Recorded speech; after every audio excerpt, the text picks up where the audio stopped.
Je ne sais pas si je me rappelle le français, parce que je ne parle plus français depuis 10 ans. Parfait. Non, donc en 2001, quand vous êtes arrivé, il y avait un film fait par un Belge d'une ONG Prévention Génocide qui parlait déjà d'escadrons de la mort ou plutôt des exactions de la part de Gbagbo en Côte d'Ivoire. Je pose la question d'abord, est-ce qu'il y avait de la xénophobie vis-à-vis les nordistes à l'époque, comme on disait, et pourquoi ce film en 2001? Et Gbagbo l'avait montré à la télévision, et aussi pour demander des commentaires des gens. Est-ce que vous vous rappelez de cette époque? Je me rappelle très bien, mais Nicolette, je voudrais, si j'ai la permission, de faire 2 petites promesses. La première, je voudrais saisir cette occasion pour envoyer des salutations au président Gbagbo. Je ne l'ai plus vu depuis longtemps. Je sais tout ce terrible période qu'il a dû passer en prison à La Haye. Je connais son esprit, je connais sa politique, j'ai pour lui un grand respect. Et je voudrais lui dire un grand bonjour et courage. La deuxième petite promesse, c'est pour toi, Nicoletta. Je te connais depuis longtemps. Je sais ta bataille pour la vérité, pour la justice, pour l'Afrique et pour Gbagbo. Et c'est une autre chose pour laquelle j'ai beaucoup de respect. La question, je pense que je t'avais déjà répondu à cette question lors d'une autre rencontre il y a quelque temps. Oui, ce documentaire a été un coup de foudre en Côte d'Ivoire, parce que la haine ethnique n'existait pas. Bien sûr, il y avait des différences ethniques, bien sûr. C'est un pays qui a accueilli beaucoup de personnes qui venaient de l'étranger, qui étaient porteuses de cultures différentes, surtout les hommes et les femmes qui venaient du désert, donc des pays du nord, du pays sahélien, et qui devaient s'habituer à une culture, à des méthodes de travail et de vie complètement différentes, dans un pays équatorial, dans un pays de forêt, d'eau, de nourriture. C'était comme passer du désert au bonheur. Et donc il y avait des différences, bien sûr, mais il y avait une vie paisible partout. Quand je suis arrivé, j'étais frappé par le fait qu'à Abidjan, il y avait une coexistence des différentes ethnies, des différentes religions. J'étais frappé par le fait qu'il y avait des familles où il y avait le mari ou la femme qui était catholique ou qui était animiste, et le mari qui était un musulman. Donc, je ne voyais pas du tout, et nous ne voyons pas du tout venir cette génocide, cette poudrière dont on parlait. Et Gbagbo lui-même a été surpris, au point qu'il a voulu ouvrir tout de suite une discussion publique. Il a demandé à la télévision de présenter ses documentaires pour ouvrir un débat. Débat qui a été courageux, ouvert. Je dirais un débat laïque. Mais la question qu'il faut se poser, surtout aujourd'hui, pourquoi ce documentaire, pourquoi ces mensonges sont sortis juste avant que ça se réalise? Est-ce que c'était une préparation à quelque chose qui mijotait déjà à la cuisine de quelqu'un d'autre? C'est la question. Mais bon, ça c'est la réponse que je crois que je t'avais donnée l'autre fois. Je ne peux pas la changer parce que c'était et c'est la réaction de quelqu'un qui a vécu les heures, les jours dramatiques de l'entrée de ce grand pays en guerre. Et beaucoup d'années plus tard, donc carrément 18 ans plus tard, 16 ans, il y a un certain Jérôme Pin, fils de Dominique Pin, le conseiller de Vignal, qui vient de sortir maintenant en 2019 un film 69 jours, les jours des assassins ou quelque chose comme ça. Et vous avez vu ce film, qu'est-ce que vous en pensez? Oui, je l'ai vu. J'ai vu ce film. Ce film me confirme qu'il y a un mauvais esprit. Il y a des partis pris qui continuent à traverser, à faire vivre la mentalité de certains groupes français. Parce que comment est-il possible d'analyser les premiers jours du coup d'État sans parler de l'origine de ce coup d'État? On commence ce documentaire par des épisodes terribles qui ont suivi d'une semaine ou 10 jours le coup d'État. Et on ne commence pas par le coup d'État. Serait rationnel, serait normal de commencer par le commencement. Non, on commence par une interprétation qu'on ne donne même pas, mais on la laisse passer d'une manière qui n'est pas claire et qui n'est pas honnête. Reprenons les choses. Nous sommes en septembre 2002. Gbagbo a vécu déjà des moments difficiles. Depuis son élection, d'une manière calamiteuse, il gagne le pouvoir. Ce pouvoir transmis aux civils, sous la pression internationale, sous la pression de l'Union européenne, qui avait coupé l'assistance à la Côte d'Ivoire, du général Guèye, parce que l'Union européenne, parce que la communauté internationale était contre les régimes militaires. Et donc on disait, il faut procéder aux élections. Et la Côte d'Ivoire va vers les élections. Les élections sont gérées par le président en exercice, qui était le général Guèye. Ouattara est mis hors de la compétition électorale. Ce n'est pas par une décision de Gbagbo, qui n'était pas au pouvoir, mais Gbagbo gagne les élections. C'est le début de toute l'histoire. Nous ne pouvons pas oublier ce passage fondamental. Tout ce qui se passe après le massacre de Yopougon, le grand tentative de pacification du pays avec le Forum de réconciliation nationale, la pression qui est faite par Gbagbo, parce que ses adversaires politiques, y compris Ouattara, rentrent au pays, viennent se présenter devant l'opinion publique de son pays. La décision de Gbagbo d'ouvrir le pouvoir politique à toutes les ethnies. Le président de l'Assemblée est un homme du Nord. C'est un musulman du Nord. Sa femme est une Burkinabé. Mais son ministre des Affaires étrangères, le grand chef après Gbagbo du parti Sangaré, c'est un homme du Nord. Ce n'est pas un gouvernement bêté. Bien sûr, Gbagbo était embêté. Et alors? Mais il avait essayé de continuer sa démarche pour un parti et un gouvernement qui était un peu en dépassement des conflits ethniques, ou des rivalités, ou des différences ethniques. Et tout ce processus qui a une durée d'une année est sous le contrôle, l'observation, la critique de l'Union européenne.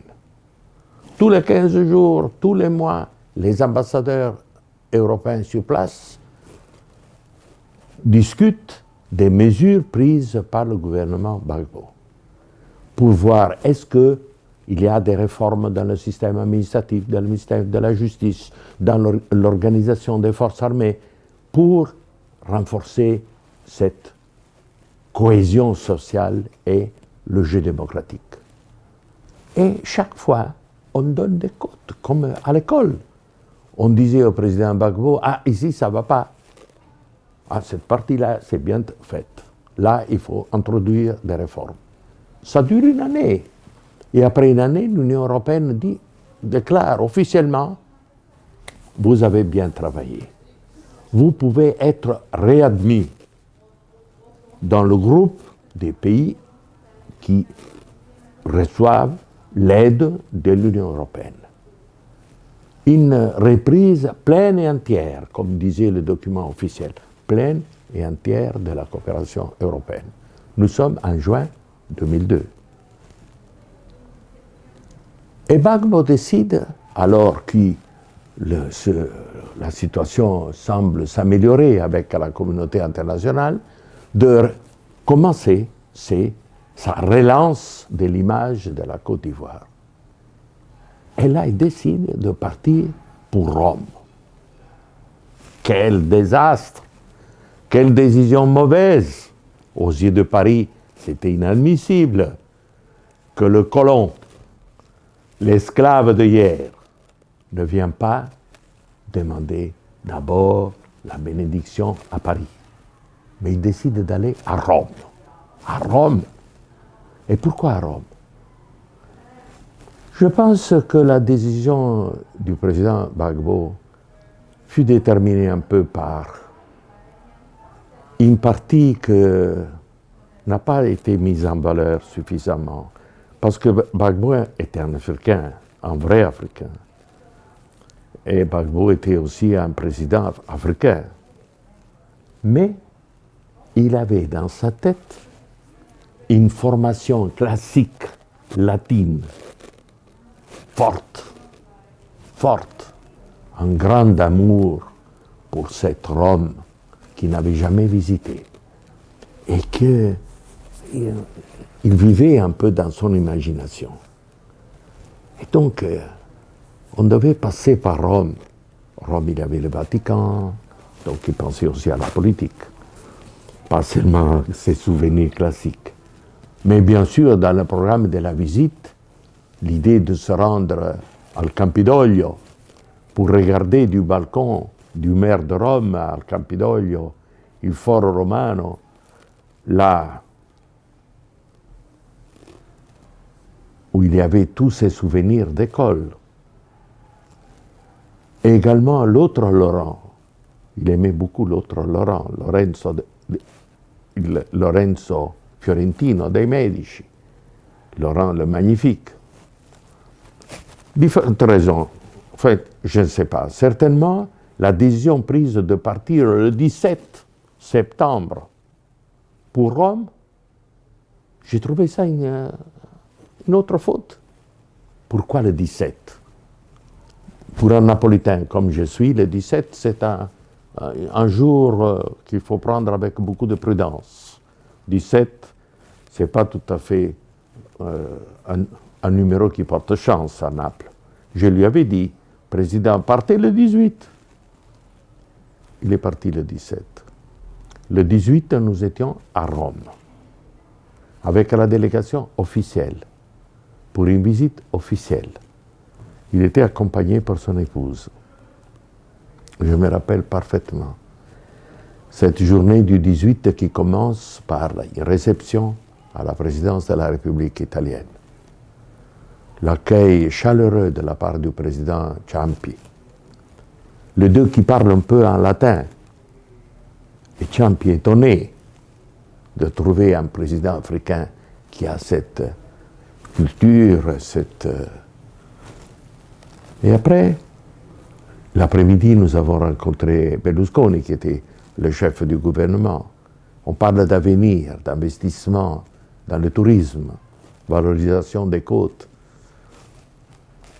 Et après, finalement, il Campidoglio, le spectacle du Foro Romano.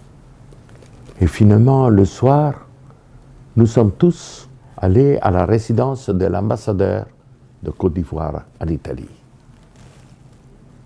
Richard Zadi. Richard Zadi a été un grand ami. Nous sommes devenus des amis. Moi, j'ai représenté l'Italie dans son pays, lui représentait son pays à Rome. Et on avait une relation qui n'était pas uniquement professionnelle, mais aussi amicale. J'avais beaucoup d'estime pour lui. C'était la première fois, je crois, qu'un ouvrier immigré, clandestin, qui était arrivé en Italie, sans un sou, sans rien, et qui était devenu petit à petit, le représentant de tous les immigrés africains en Italie, qui parlait italien parfaitement bien, qui participait à tous les grands débats à la télévision italienne, et qui connaissait les lois italiennes mieux que les Italiens, quand Gbagbo est devenu président, l'appel pour lui dire « Tu seras l'ambassadeur de Côte d'Ivoire en Italie ». Ça, je pense aussi, c'est une partie de cette personnalité de cet homme. Il est vrai que Richard Zadi était le représentant de son parti en Italie, donc il y avait une liaison politique. Mais le fait de choisir un homme de combat social et un homme qui était capable, avec ses propres moyens, de réussir, de s'imposer et avoir respect pour ce processus et cette capacité de s'affirmer dans la société, c'était un trait caractéristique du président Gbagbo. Il regardait, il avait autour de lui des jeunes, des gens qui y prenaient de la rue, mais s'il était capable. C'était un peu le cas de son malheureux ministre de la Jeunesse qui a passé de longues années à La Haye ensemble avec Louis Blégoudet. Bon, alors nous étions à la résidence de l'ambassadeur Zadi quand les premières nouvelles arrivent. Il y a des fusillades, il y a des combats. Mais où? En Côte d'Ivoire. Où? C'était pas clair, les premières informations. Et après, autour des grandes institutions, la télévision, les maisons des ministres. On se quitte, c'était vers minuit, j'appelle mon ambassade, j'appelle le conseiller qui était chargé de l'ambassade, Adriano Monti, et je lui dis, Adriano, qu'est-ce qui se passe? Il me dit, je ne sais pas, mais on entend des tirs, on entend des fusillades, il y a des combats. Et bon, alors, le documentaire de notre ami Pin ne devrait pas partir de ça. Parce que là, cette nuit-là, est l'origine de tout, Nicoletta. Là est l'origine de tout. Il y a des agresseurs, il y a des agressés. Il y a des gens qui ont pris les armes pour renverser un gouvernement, élu d'une manière quelle que soit, mais un gouvernement reconnu par la communauté internationale, reconnu par le peuple ivoirien, qui s'était retrouvé autour de cet homme, de cette idée de multipartisme, de démocratie, les idées pour lesquelles Gbagbo s'était battu toute la vie. Il avait passé des années en prison, il avait été exilé en France à cause de ça, pour son combat. C'est autour de cette agression que tout le reste elle a une conséquence. Bien sûr, il y a eu des réactions, parce que les gens qui ont pris les armes n'ont pas pris les armes pour les montrer, ils les usaient.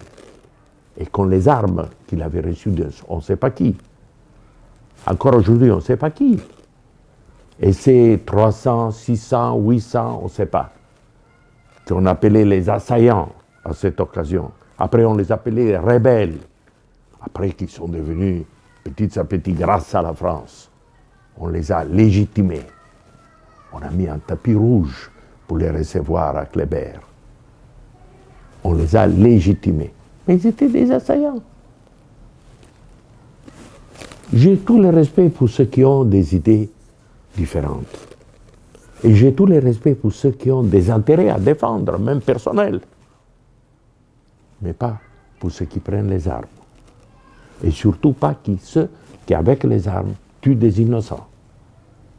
Ils ont occupé les villages du Nord en coupant la gorge aux gendarmes qui étaient sans défense, et désorganisés. Et ils sont passés comme dans le beurre pour arriver avec l'air 4x4, on dit fiammanti, magnifique, neuve, armés jusqu'aux dents, avec les belles uniformes. Ils payaient même le carburant aux stations d'essence. Et ils sont arrivés à Abidjan. Mais à Abidjan, ils ont trouvé à la résistance. Parce qu'il y a eu des groupes armés qui les ont reçus avec les armes. Mais cette nuit-là, Nicoletta, ils ont tué les ministres de l'Intérieur. Ils sont allés chez lui, ils dormaient à la maison, Bogadoudou. Le pauvre, il a essayé de se sauver. Il a eu peur. Il a essayé de se sauver. Il n'avait pas même pas un pistolet avec lui. Il est sauté pour sortir de son jardin. Il a sauté le mur. En tombant de l'autre côté, il a cassé la jambe. Il est resté par terre, blessé. On l'a tué. Ce n'était pas un coup d'État pacifique. Les coups d'État ne sont jamais pacifiques. Mais c'était un coup d'État qui demandait une résistance. L'épouse du ministre de la Défense a subi des violences. Son mari s'est sauvé parce qu'il s'était caché dans sa maison. Le lendemain matin, quand je suis allé voir le président Gbagbo, il était à l'hôtel. Je suis arrivé chez lui à 6 heures du matin pour demander qu'est-ce qui se passe. Et il a réagi d'une manière, je me demande encore aujourd'hui, quel était vraiment le fond de sa pensée. Parce qu'il avait l'air très calme. Il disait, ces petites choses sont des militaires auxquels on a nié leurs droits. Il faudra satisfaire leurs demandes de promotion et un peu d'argent arriéré. On va régler ça. Mais quand la nouvelle est arrivée, que son ministre de l'Intérieur avait été tué, Gbagbo a compris que ce n'était pas une question, une petite affaire. Et alors il a dit, je dois suspendre la visite. Il avait rendez-vous avec le pape. Ce matin, 19. Il a dit non. Je rentre à Abidjan.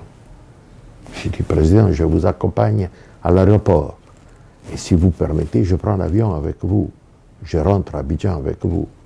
Non, je rentre seul. Je l'ai accompagné. À Ciampino, il avait son avion. Il pleuvait ce jour-là. Un orage romain.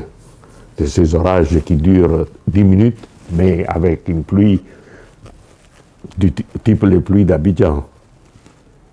Nous sommes arrivés à l'aéroport, je l'ai vu rentrer, on s'est salué. Et l'avion ne part pas. J'attends, et après un bout de temps, je vois que l'avion ouvre le portail et on demande que le président descend. Et le président est rentré en disant, j'ai parlé avec mes hommes, avec la radio de bord, pour connaître quelles sont les conditions de sécurité à l'aéroport d'Abidjan, si j'arrive. Et si j'ai un autre aéroport où je peux descendre. Et ils m'ont dit non, président, on ne peut pas. L'aéroport d'Abidjan n'est plus sûr.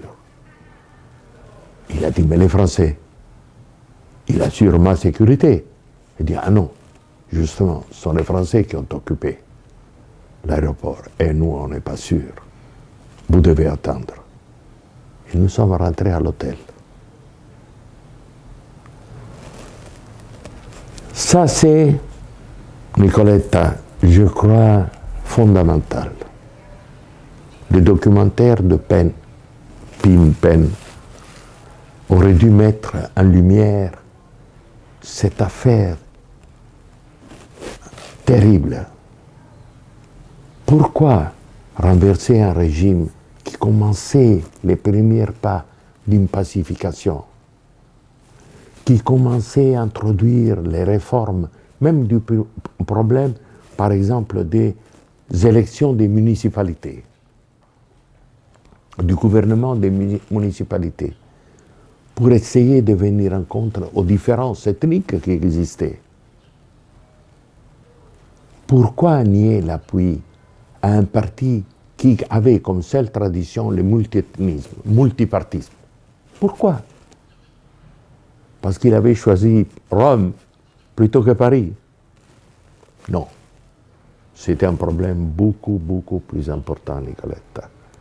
Et que souvent, quand nous parlons d'Afrique, nous oublions.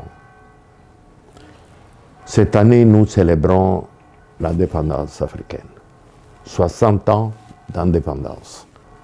En 1960, 17 pays africains sont en même temps indépendants. Mais quelle indépendance, Nicoletta! Quelle indépendance! Cette indépendance a été, oui, une indépendance politique, bien sûr.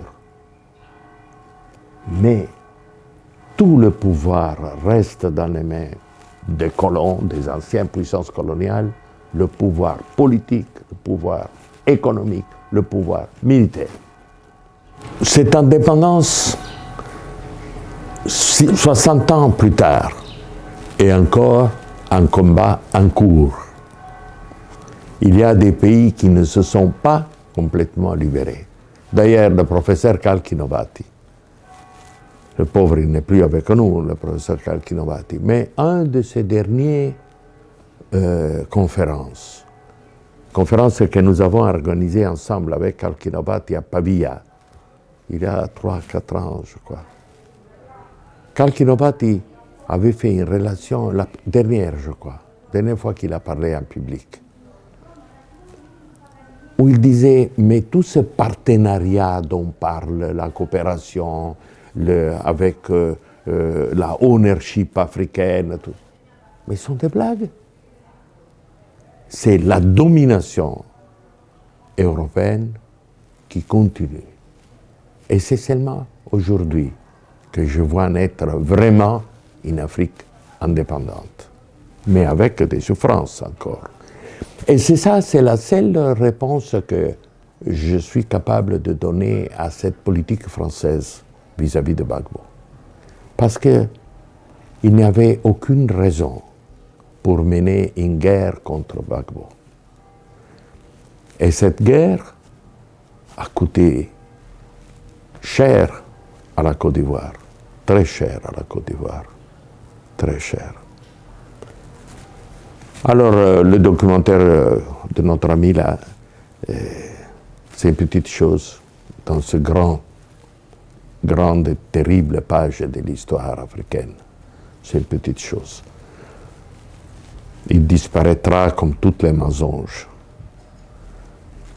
La France essaye de couvrir certains avec le secret, certains même des enquêtes judiciaires qui sont en cours, pour essayer de clarifier certaines des pages obscures de cette crise ivoirienne. Je pense surtout au bombardement de Bouaké. Il y a eu des morts français. Naturellement, les peu de morts français nous font mal. Nous pensons à leurs familles, à ces pauvres jeunes, mais il y a eu des milliers de morts ivoiriens de l'autre part. Pourquoi? Pourquoi? Il faudrait s'interroger à ça. Et alors, il faut se demander à quoi ça sert cette Cour internationale de justice à laquelle l'Italie a donné dès le début aussi grand appui. À quoi ça sert?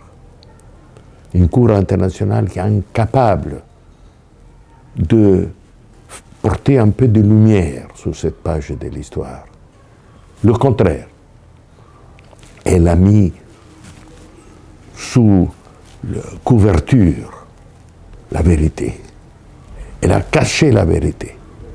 Elle a gardé en prison ce président qui a fait des limites, comme tous les présidents, tous les hommes politiques, qui a fait des fautes, bien sûr, mais qui ne mérite pas les accusations qui ont été formulées contre lui.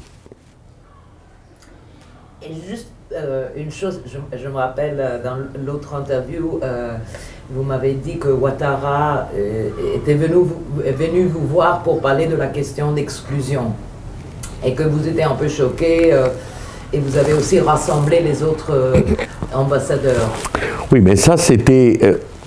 j'ai mentionné le fait qu'au début de l'été 2002, l'Union européenne, les ambassadeurs avaient donné un avis favorable, et Vignal faisait partie de ce groupe à cette époque, et qu'il était très favorable à Gbagbo à cette époque. Il avait signé avec nous avec tous les ambassadeurs, ce document important de reconnaissance de la bonne marche de la politique ivoirienne. Et Ouattara réagit à cette prise de décision de l'Union européenne et il demande de me voir parce que le 1er juillet, j'avais la position de président en exercice de l'Union européenne. C'est pour ça qu'il demande de venir. Et il vient à la résidence et il me dit, mais qu'est-ce que vous faites? Vous avez pris des positions favorables à ce régime parce que vous ne voyez pas la crise, l'opposition qui monte et qui peut provoquer un désastre, la guerre civile. Alors moi je dis mais non, nous on ne s'est pas aperçu de ce climat de guerre civile. Et quels sont alors moi je me rappelle que je lui avais dit, vous devez me donner des questions précises. Qu'est-ce que vous demandez au gouvernement Gbagbo? Qu'est-ce qu'il faut faire? Parce que nous sommes dans la position encore de négocier pour demander. Il n'avait pas répondu. Il avait dit non, je ne suis pas satisfait parce que les ambassadeurs ici, donc l'Union européenne, ne sont pas attentifs à la situation. Ils n'ont pas le courage de voir le problème qui vont venir. Alors j'ai réuni les autres ambassadeurs. J'ai dit, quelle est la signification de cette rencontre? Alors, comme je t'ai dit, je crois, la dernière fois, je suis un peu sicilien sur certaines questions. Alors, je me demande toujours quel est le message exact. Parce que, comme disent les Siciliens, il y a toujours, quand on parle, plusieurs interprétations données aux paroles. Quel était le message? C'était un avis. On voulait nous mettre au courant que quelque chose de grave allait se passer d'un moment à l'autre. Nous avons simplement dit, nous devons intensifier les contacts avec l'opposition, donc le RDR et Ouattara particulièrement, plus important encore que lancer des grandes propositions comme celle de Gbagbo pour le gouvernement d'unité nationale qu'il avait lancé en même temps. Je ne sais pas. Il y avait peut-être certainement, du point de vue de Ouattara, personnellement, un mécontentement. Parce que lui qui avait été le Premier ministre du pays avec Houphouët, il n'avait pas accepté son élimination du jeu politique, qui n'était pas une décision prise par Gbagbo, attention. Ça, c'était une décision qui était prise par Bédier. En plus, Ouattara, le RDR, avait voté la Constitution qui automatiquement l'excluait. Mais bien sûr. Donc, lui croyait d'avoir subi un tort, oui. Il avait, comme beaucoup de personnes, légitimement l'ambition d'être lui le président. Il avait même l'envergure, les capacités. Mais peut-être il n'avait pas la patience. Il faut avoir la patience d'attendre. C'était tous un malentendu qui s'est joué en 2-3 mois. Et autour de ces malentendus, il y a eu un désastre gigantesque. Mais la France y est malheureusement pour beaucoup. Et surtout cette idée que le colonialisme n'était pas fini. Le pays n'était pas indépendant, n'avait pas le droit de choisir son avenir. Mais il devait passer par l'approbation française. Et quand les choses ont pris la tournure du coup d'État de septembre, le BIMA n'a pas réagi. Il y avait un accord entre la France et la Côte d'Ivoire que le BIMA était là pour défendre quoi? Les institutions. Quelles institutions? Les institutions qui sont en place. Il n'y a pas d'autres institutions possibles. Mais le BIMA, qui était prêt, le commandant du BIMA m'a dit, on était prêt. Quand on a entendu tirer, on a dit, bon, demain, on s'en occupe. Et il m'a dit, en 2 jours, on aurait réglé l'affaire. Mais l'ordre n'est pas venu. Et Vignal, qui appuyait Gbagbo, 1 an, 2 ans plus tard, change complètement d'avis.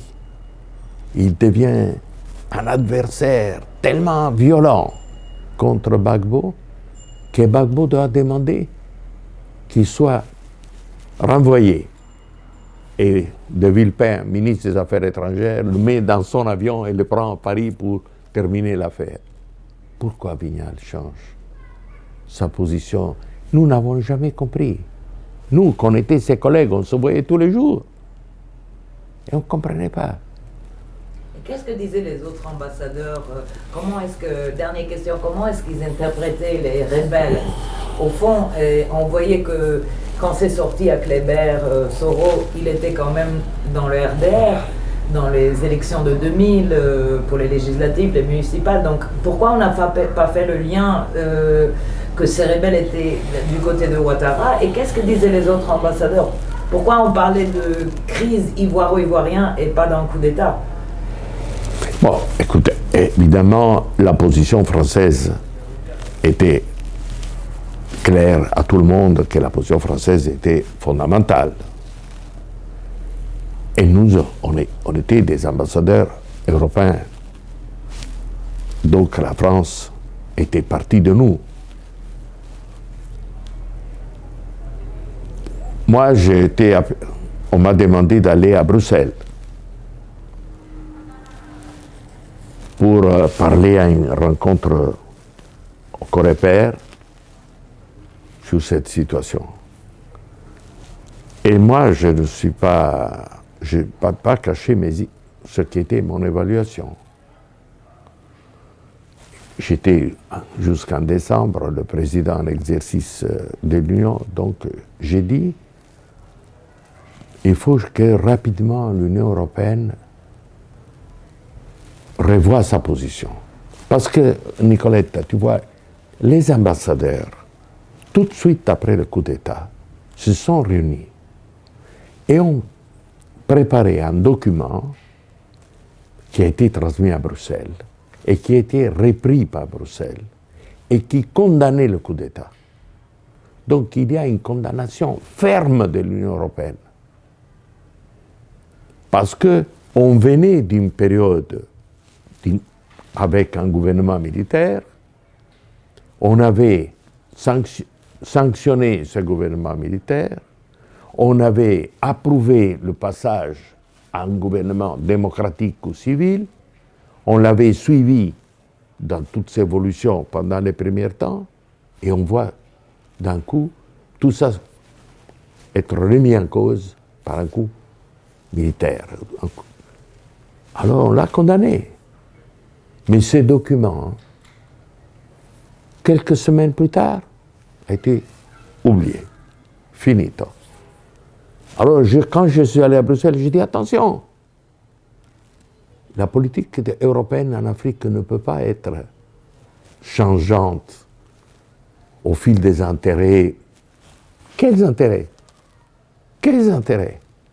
Les seuls intérêts qui doivent nous guider sont les intérêts de l'Afrique. Si nous voulons construire cette amitié, consolider une amitié différente de l'amitié coloniale qui n'était pas une amitié.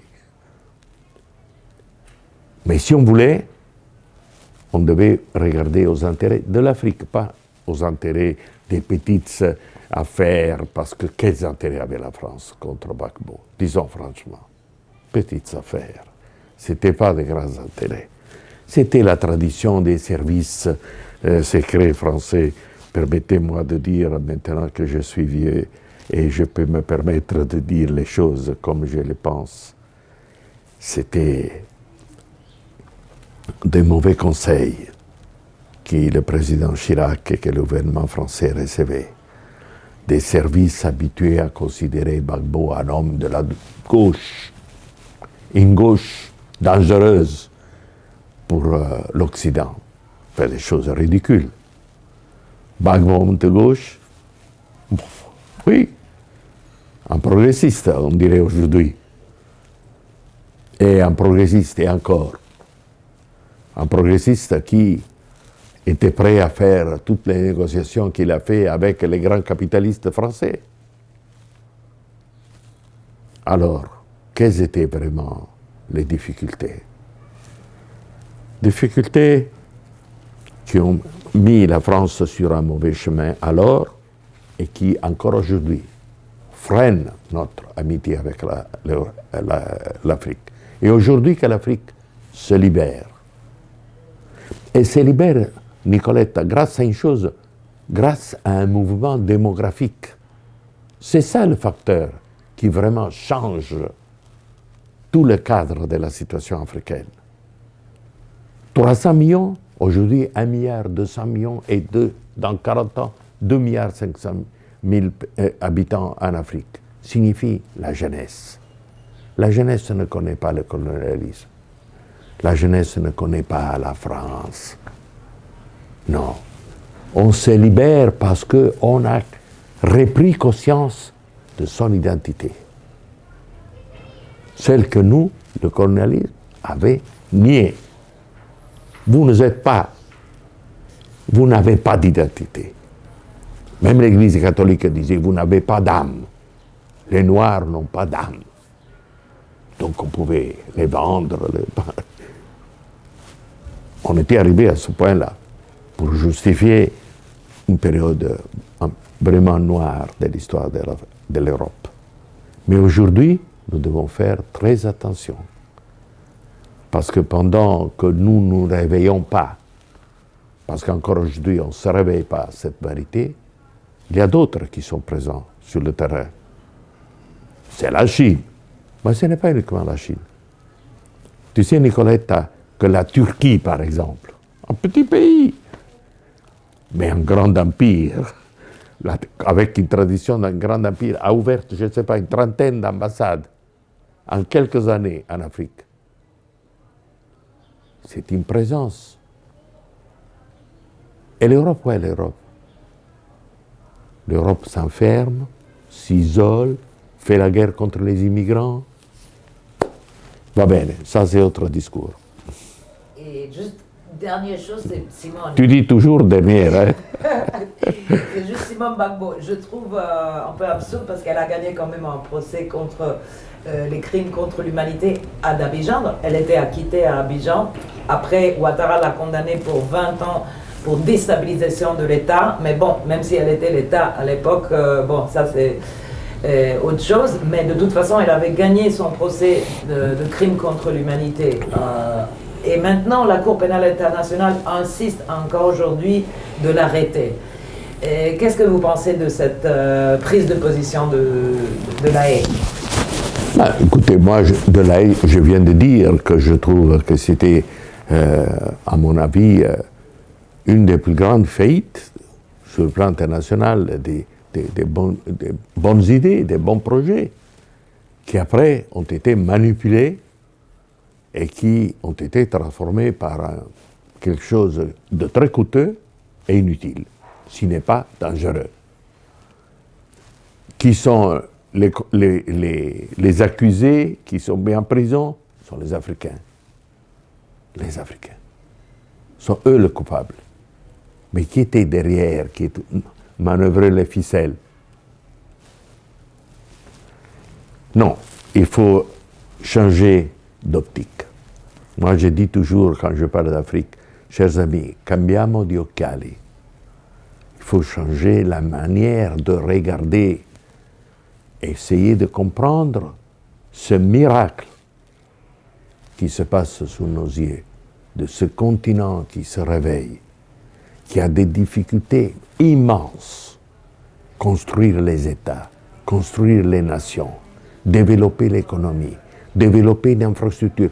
Tu penses, par exemple, au problème des infrastructures. Toutes les infrastructures coloniales, qui sont restées jusqu'à hier, c'était des infrastructures qui allaient du centre vers la périphérie, parce qu'on devait amener les matières premières qu'on arrachait en Afrique, on devait les amener dans nos pays. Donc, les chemins de fer, les grandes routes étaient faites mais il n'y avait pas de liaison interne. Alors aujourd'hui, pour parler entre les Africains, on dut tout construire, repartir à zéro. Il n'y avait rien. Tout ça demande que nous regardons tout ça avec beaucoup de respect. Et nous pensons que le respect est l'humanitarisme, c'est-à-dire cette attitude de regarder les Africains comme des pauvres qui ont besoin d'être aidés parce qu'ils sont des misérables, parce qu'ils sont incapables. Non, non, non, non, non, ça n'existe plus. Changeons d'optique.